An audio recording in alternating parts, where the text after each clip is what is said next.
Don't be stupid, Okama. This is not your village.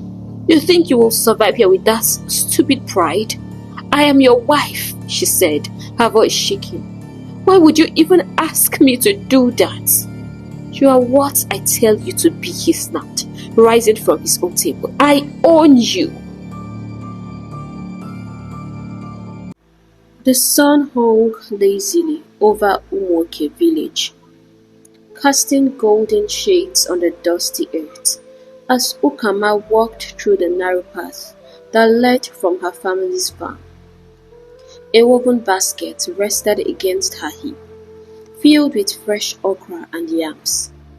Her wrapper was slightly wet from sweat, and her thick, lustrous hair clung to the nape of her neck. Yet, even with the sun's fire licking her skin and dust sticking to her ankles, Okama still carried herself like a queen born of royalty. Okama, indeed, she was a queen, the most beautiful maiden in Umoki, the one for whom men could kill just to have. She adjusted her scarf, beads of sweat trickling down her smooth brown skin. Every step she took stirred whispers from the bushes. Okama, the pride of Umoki, the girl every young man dreamt of marrying. Yet, none of them had been enough for her. Mbana. None had even come close. She had big dreams. Dreams far bigger than Umoki itself. And she had made it clear to everyone she came across that even though she was born in this village, she was not a village commodity and won't end up as a village champion. As she neared her family compound, she paused, squinting. A crowd had gathered in front of the attached house. Men with kola nuts, elders seated on wooden stools, and a familiar tall figure in a white lace outfit. She hurried her steps. Mama, Papa, what is going on here? She asked, setting down her basket. Her father Odogu turned, his eyes low with a quiet plea. Her mother Ngozi stood beside him, wringing her fingers. My daughter, you know Chineme, Chief Okafor's son. He came to ask for your hand in marriage, Odogu replied, not lifting his eyes. Okama blinked, and as Chineme rose from where he had knelt in greeting, his white teeth flashed in a confident smile. My beautiful Asawa, I have watched you grow into a flower, and even while I was away, I couldn't stop hearing about your beauty. I swear before all the elders here, I will be yours and yours alone, and I will take care of you. You will have plenty of beads and wrappers. Just say the word. Okama let out a cough that could curdle palm wine. You, Chineme, she said, looking him up and down. Hey, wonders shall never end. I hope the gods are not too drunk to witness this madness today. She burst into a cruel laughter before she turned back to him. Look, you are far from anything my future husband would look like. You don't even have that city smell, and you look like one who fought with life and lost. At your age, you should be talking of grandchildren. Pico, I'm not interested in your wrappers and whatever you have. You can't even afford it. The elders looked away, discomfort rising like steam. Chineme's smile faltered, but he kept his dignity, nodding. Okama turned to the crowd and raised her voice. All of you here can go. I have told you, I am not marrying any village man. The gathering dispersed slowly, faces shadowed in disappointment. Her parent didn't speak a word as Chineme bowed slightly and walked away, taking his shame with him. This was not the first or even the 10th. Okama had turned down several eligible suitors from the village, able-bodied farmers who could make sure she never goes hungry, traders, hunters, blacksmiths. The numbers are countless. She had made it clear that she was too beautiful to settle for a village man, and that she wanted a wealthy city man, a dream which her parents felt was stupid. That night, the moon watched silently as Odogu and Ngozi sat with their only child on the veranda. Ukama, her father began, his voice low but steady. You've shamed me again today. That man came with respect, with elders with dignity, and you insulted life out of him before the entire village. Ukama folded her arms, her eyes sharp. And so what? He is not the one I want, father. Ngozi sighed. Every good man that comes, you push away. Ukama, we are not saying you should marry just anybody. But you treat them like trash and even reject the good ones who had come for your hand. What then do you want to marry? Can you mold men? I don't just want anybody, she snapped. I know what I want. My husband is not here. He is not in Umoki. I have not seen him. When I see him, I will know. You are chasing shadows, Odogu said, the pain evident in his voice. No, Papa, she replied boldly. I am chasing my future. And when he comes, you will see. She stood up and stormed inside, leaving her parents staring at the moon in silence. This continued. Ukama kept driving away suitors like flies. Her name was on everyone's lips, as they began to murmur, wondering what it was that Ukama wanted exactly for herself. This kind of man she's looking for. I wonder where she plans to get him from, some murmured. Is she even the only beautiful girl to exist? Umoki was a typical example of the walls have ears. These whispers flew into Ukama's ears, and she heard them all, but she didn't care. Resolved to silence gossips and whispers, she would always say to her friends as they walked down the street, when they see my man, they will keep quiet. Her friends would nod in agreement. Some of them were married and worried for Ukama, but Ukama listened to no one. She was too consumed in her world of fantasy. Many moons passed. And one day, Ukama was returning from the stream, balancing a pot of water on her head. She hummed a tune, her feet lightly brushing the gravel. A soft rumble came from behind. A car, glossy and black, with tinted windows. It pulled up slowly beside her. The windows rolled down, revealing a man in dark shades and a crisp white shirt. Hello, he said, smiling. Ukama stopped in her tracks. Her mouth dropped open. The man was handsome, really handsome, like those men in city films she sometimes watched in Mama Nkechi's shop. His jaw was sharp, his lips curved like he knew too many secrets. I am George, he said, visiting from the city. Ukama blinked. I am Ukama. Oh, lovely name for a goddess like you. Please, can I give you a ride? She hesitated for only a heartbeat. Yes. He stepped out, helped her with her pot into the back seat and opened the door for her. That gesture alone sealed it for her. By the time he dropped her off, she had learned he had a big business and was staying temporarily with his cousin nearby. And most importantly, he was from the city. From that day, they talked every single day. George was a very romantic man. He knew how to make a woman's heart scream his name. He brought her small gifts. She brought him laughter. He called her my village angel. She told him he was everything she dreamed of. The sweetest moment was the day George made her a surprise lunch. It was city food, fried rice and turkey, with salad and orange juice. Ah, they sat by the rock in the river as they enjoyed food and a beautiful environment. Ukama could not contain her joy.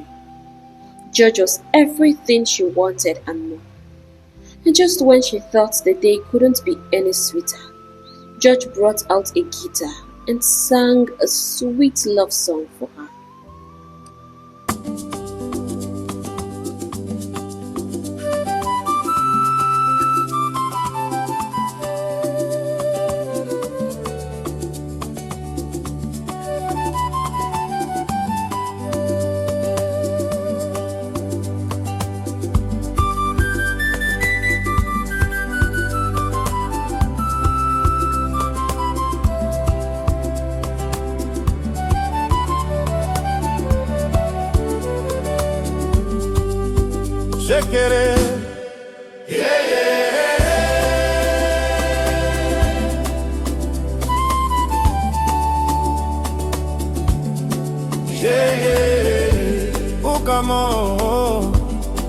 Ukama, my morning light. When the sun forgets to rise, you shine for me. I walk through dust and lonely nights, but your name became my road. Your laughter heals my tired heart. Your eyes speak peace to my soul. Before you came, I was wandering. Now I know where I belong. Ukama, my home, my rest. The prayer my heart kept quietly. If love had a face on this earth, it would look like you to me. I have no crown, I have no gold, but my heart beats only your name. Ukama, my forever song. Now we love you all my days. Ukama, my home, my rest. The prayer my heart kept quietly. If love had a face on this earth, it would look like you to me. I have no crown, I have no gold, but my heart beats only your name. Ukama, my forever song. I will love you all my days.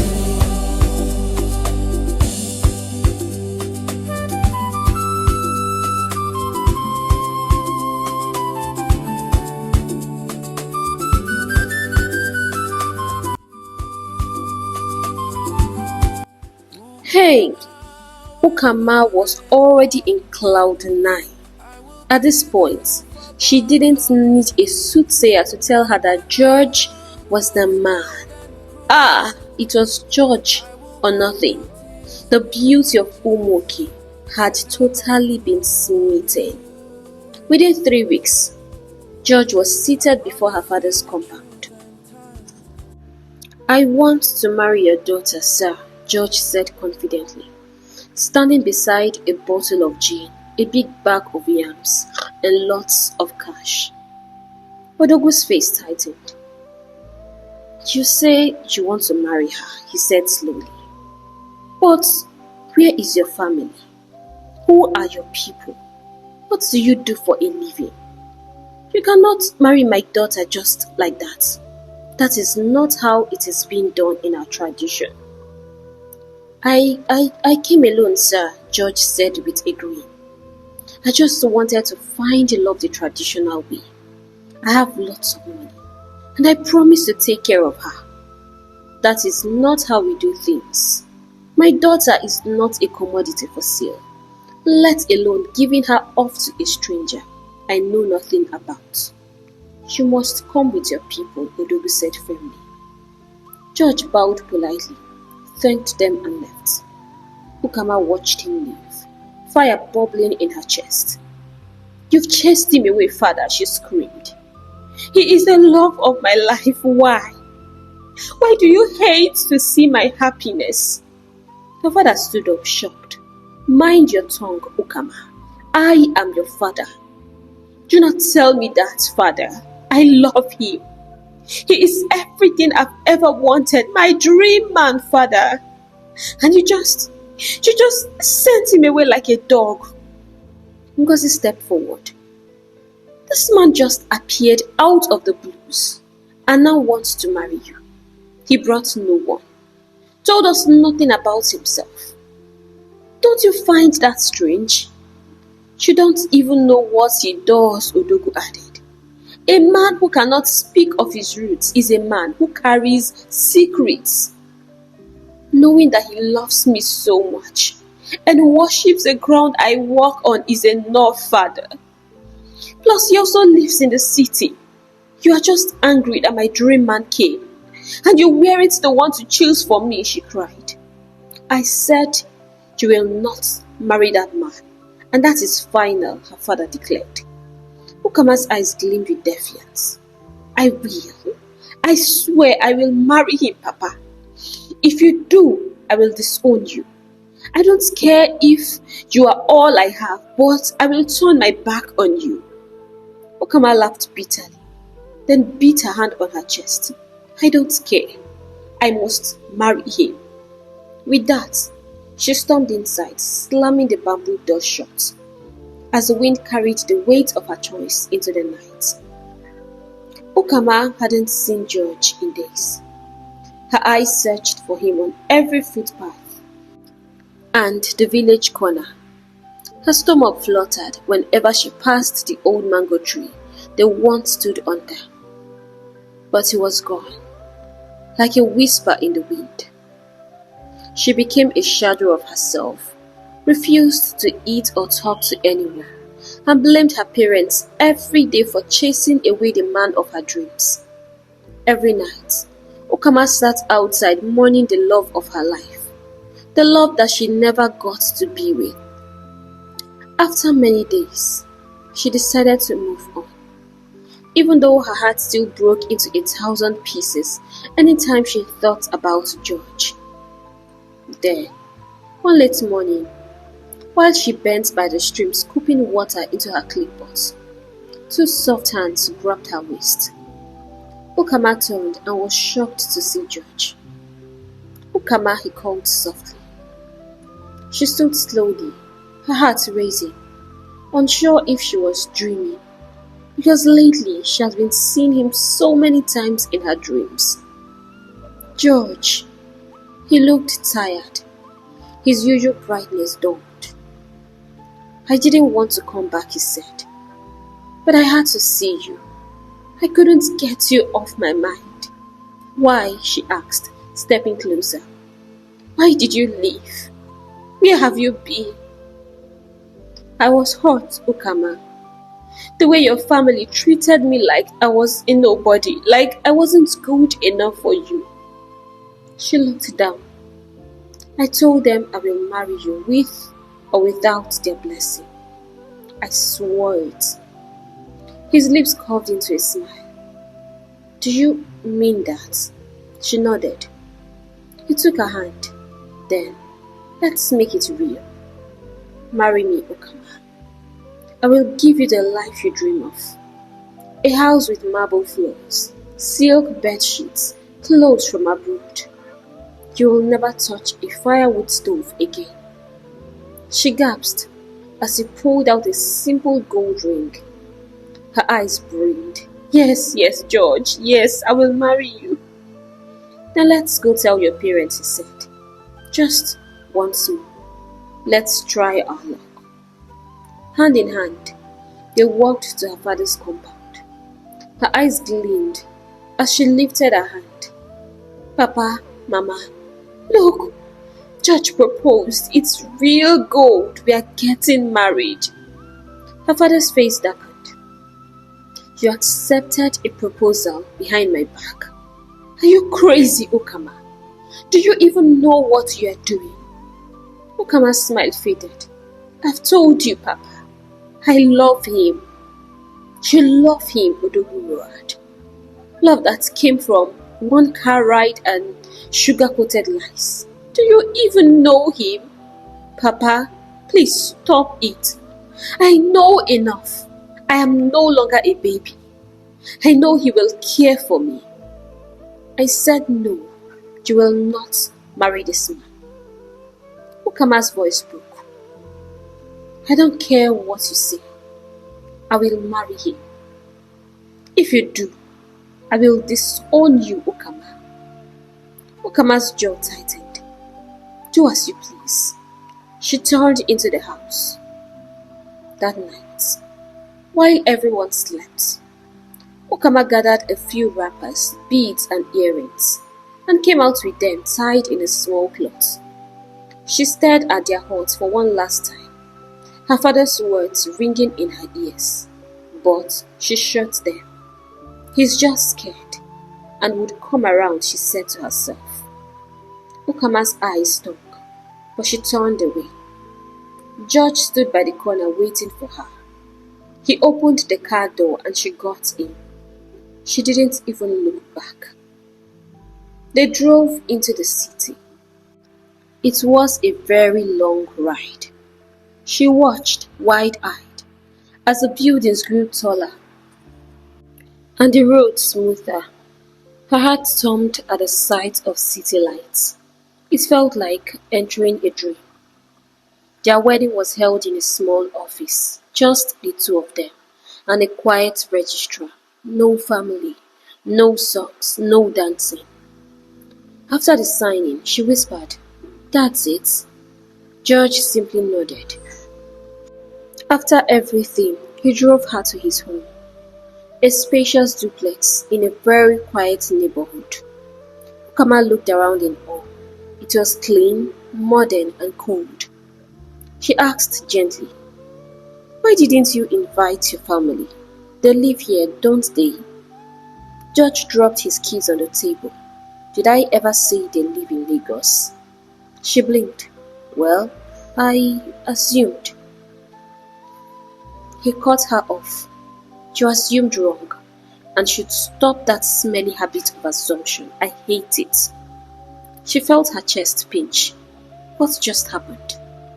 But she smiled. "Okay, we'll visit them later, yes?" He didn't reply. In the days that followed, George bought her clothes, food and pretty things. But everything stayed inside the house. She couldn't go out, not even to the market. She had no phone. When she asked for one, he said later. This was not the kind of love she had dreamed of. She had married the man of her dreams, yes. She was finally in the city, yes. But what was the point if she wasn't even allowed to feel the city and get to live like a city woman? And George now hardly even talked to her. He was always engrossed on phone calls or one file or the other. The sweet George she knew had suddenly disappeared. After just 2 weeks, she was already tired. I mean, really tired. One morning, she approached George in the living room. "George, I miss my parents. Can we go see them? It's been weeks." He didn't look up. "Why?" "To greet them. I really miss them." He scoffed. "Miss who?" "The ones that disowned you. But they are still my family." He stood up angry. "I said no. Stop bringing up nonsense suggestions. As you can see, I have lots of things to do." When she moved to speak again, he pushed her lightly to the side and stormed out, slamming the door. She heard the lock click. He had locked her in. Ukama stood frozen. Her heart ached. This was not love. This was not the city love she dreamed of. That evening, as she wandered the house with a pounding heart, she noticed the call history on the tablet left carelessly on the couch. Unknown names, midnight calls and foreign numbers. She peeked into his office, when he was out and found documents scattered, names and several pictures of women and contracts she didn't understand. One day, a man knocked on the door asking for the girls. When George returned and saw her talking to him, his face twisted in rage. "Never open that door again," he yelled. But he asked for, she tried to explain. "I said never." He slammed the door behind him and left her trembling. That night, Ukama sat by the window, tears in her eyes. The city lights didn't shine as brightly anymore. She now longed for the stars that shone on the village sky every night. She whispered, "Maybe I was wrong. Maybe my parents were right. But I have to stay strong. I chose this. He will come around." And with that, she lay in bed clutching her wrapper tight, silently praying that love hadn't betrayed her completely. The days that followed were strange, like living with two different Georges. He was suddenly soft, playful. He brought her breakfast in bed, rubbed her feet when she complained of back pain, and called her sweet names every other minute. "Ukama, my queen," he said one evening, walking in with a bright pink shopping bag. "Look at what I got you today. Paris perfume, original." She took it, smiling uncertainly. "Thank you." He chuckled. "Only the best for my wife." He even took her out once to a boutique in Lekki. She wore a blue gown and he bought her heels, handbags and a chain she couldn't stop staring at. "I've never had this much," she said that night as they returned. "George, thank you." "You deserve more," he said, kissing her forehead as he made sweet love to her. Ukama felt happier than ever, believing the George she fell in love with was back, even though she wondered why he always used protection while making love to her, and always says he never wanted her pregnant. She had learned not to question him anymore after the first violent outburst. For now, she was very happy that she had her George back. Maybe he had a relapse after their marriage that made him change temporarily. A few days later, while she arranged her new clothes, he leaned on the doorframe. "There's someone I want you to meet." She looked up. "Who?" "A friend," he said with a shrug. "In Paris. We talk about business." His brows furrowed. "Business?" He stepped into the room. He hosts beautiful women. Rich men pay to be in their company. Nothing hard, just smile, laugh, look good. You will come back with dollars in your bag. Ukama blinked. "I don't understand." George moved closer, kissing her lips tenderly. "I will explain slowly. Some girls go abroad to entertain clients. Sometimes talk, drink, and be a companion. That's all." She stepped back. "You mean like," he interrupted with a smile. "Not what you are thinking. This is classy, professional. I mean, high-class entertainment. No one will touch you if you don't want." She shook her head. "No, George, I won't do that." He didn't press. He just nodded. "I will give you time to think. I know you will come around." But 3 days passed, then a week. She didn't change her mind. "I said no, George," she told him one evening while they ate. "I won't be sent anywhere to be an entertainer to another man. That's a taboo in my culture." He dropped his fork with a loud clatter. "Don't be stupid, Ukama. This is not your village. You think you will survive here with that stupid pride? I am your wife," she said, her voice shaking. "Why would you even ask me to do that?" "You are what I tell you to be," he snapped, rising from his own table. "I own you." She flinched, her heart pounding. Reality was beginning to dawn on her. What on earth had she gotten herself into? That night, he didn't speak to her. The next morning, he threw her clothes from the couch to the floor and barked, "Clean this place or I will make you drink your blood tonight." She obeyed quietly. But that was not all. George grew more violent with her with each passing day. Then came the slap and beatings. It was sudden, no warning. He had come home drunk and accused her of speaking to the gateman for too long. "You think I don't see how you flirt around here?" "I was only asking why the water wasn't running," she whispered. His palm landed across her cheek like thunder. She stumbled. "I made you, Ukama. I picked you from dirt. Don't forget that. You owe me your life."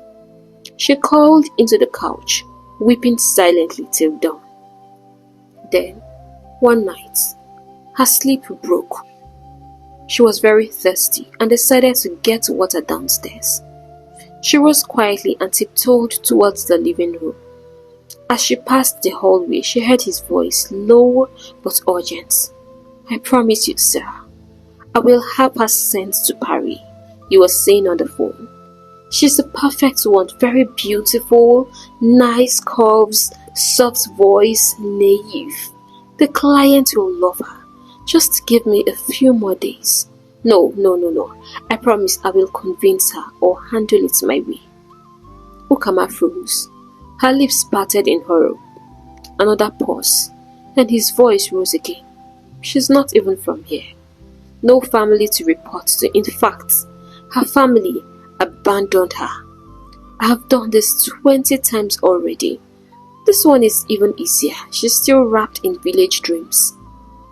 Her breath caught in her throat. The room spun. She stepped back slowly. Then her heel hit the mop bucket. It toppled.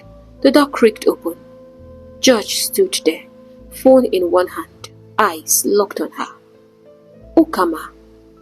She turned to run. He lunged, caught her arm roughly. "Let go! Let me go!" she screamed, trashing. He dragged her, shoved open a door and pushed her into the storeroom. Dust and paint buckets filled the air with a sharp sting. "Why are you doing all this?" she cried, beating his chest. "What did I do to you?" He smirked, not hiding it anymore. "Do you want to know who I am?" he said. "I am a businessman. I go to villages, little villages, pick up girls like you, girls dreaming of love and city life. You were the easiest.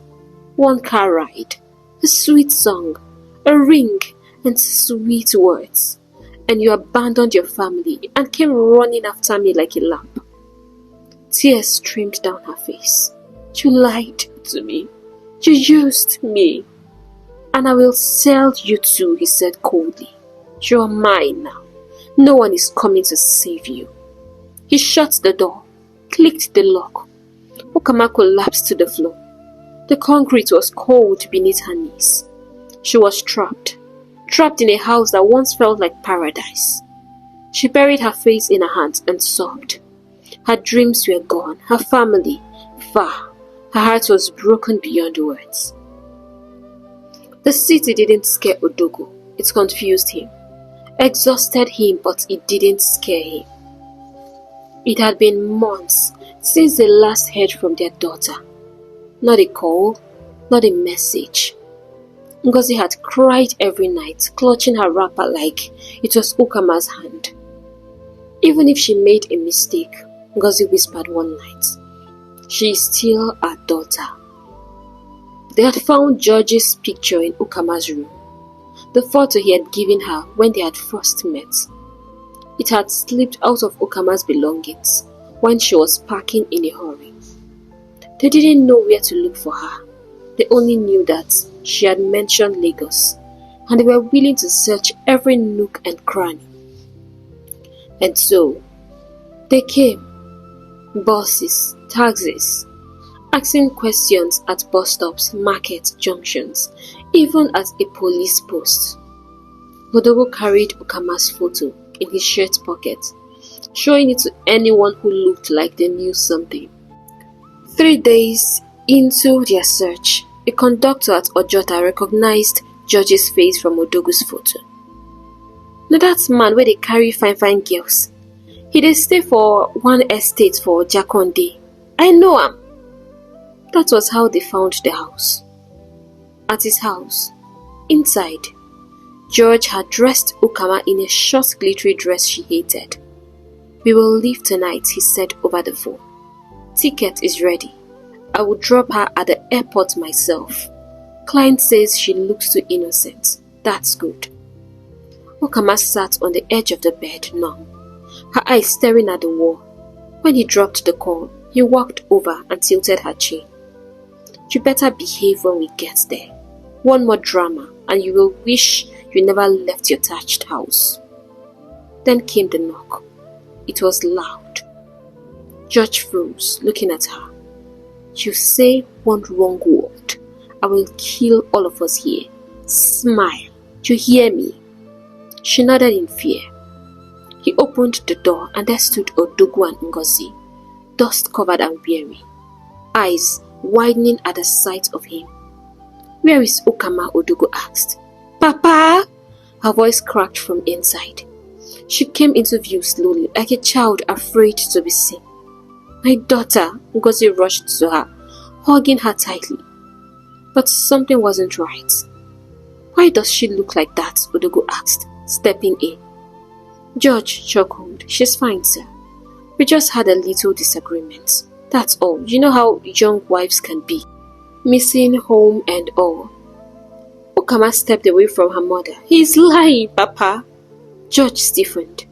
Ukama's voice trembled, but she spoke.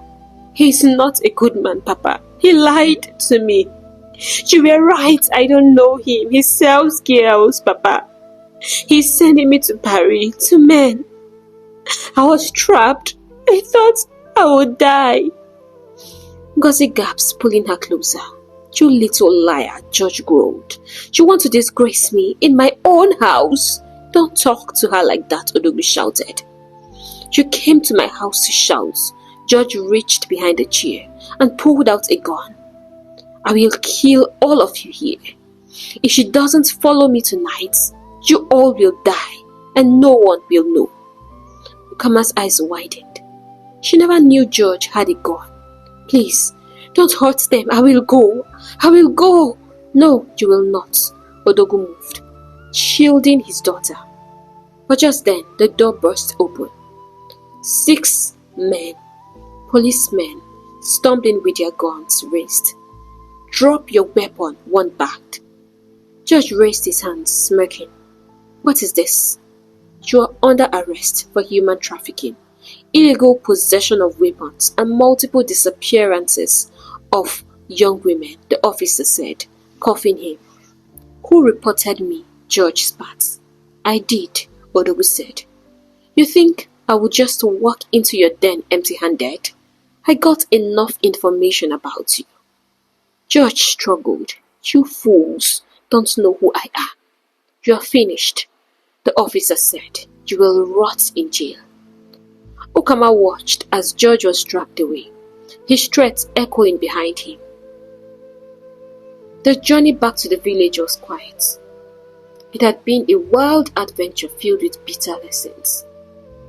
When they reached the village, the whole compound gathered. Women whispered, children stared.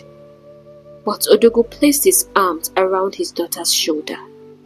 "No one will judge you here. I was angry, but now I'm glad that you are safe. Our people always say that once a child eats that food, which keeps him awake all night, he will learn to be calm. You are home, my child." Ngozi didn't let go of Ukama's hand. She prepared her pepper soup that night and fed her like a baby. Ukama didn't speak much. With time, her body healed quicker than her soul. She decided to embrace growth and change. She went back to school, and in time she began to write. She had always loved writing and telling stories, and now she wanted the young ones to learn from her mistake.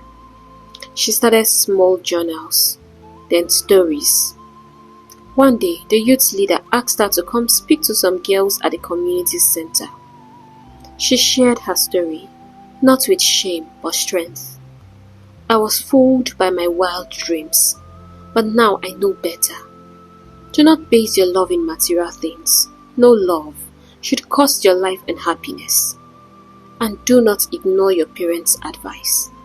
But an elder sits down and sees. A boy or girl on top of a tree would never see it. You don't need a city man to change your life. You need to bring the change you desire for yourself. The girls clapped. Some cried. Some held her hand. From that day, she volunteered every weekend, coaching young girls, teaching them how to spot lies in sweet words, how to build strength in silence, and how to find their worth before someone else tries to steal it. Okama's voice grew stronger, softer, wiser. She had lost herself once, but she found something greater, purpose. Years passed, and one day, after speaking in a teens conference, as she stepped down from the podium, she caught a young man standing and smiling at her. He looked pleased and really impressed. Okama smiled back, and then he came close. My name is Ako, and I can't remember the last time I saw a woman so beautiful, so intelligent. I like you, and I want to get to know you. Okama smiled. She knew he was genuine. Maybe love had found her again. They spent the rest of the day talking and laughing like they've known each other forever. Hey besties, we've come to the end of this amazing story, and I hope you enjoyed it as much as we enjoyed making it. I would love you to share your thoughts in the comments section. And don't forget to subscribe to our channel if you enjoy our stories but you're yet to subscribe. Thank you so much for all your love and support. They mean so much to me, and I want you all to know that I love you from the depths of my heart. Right now, I have to go and see you in our next story. Bye!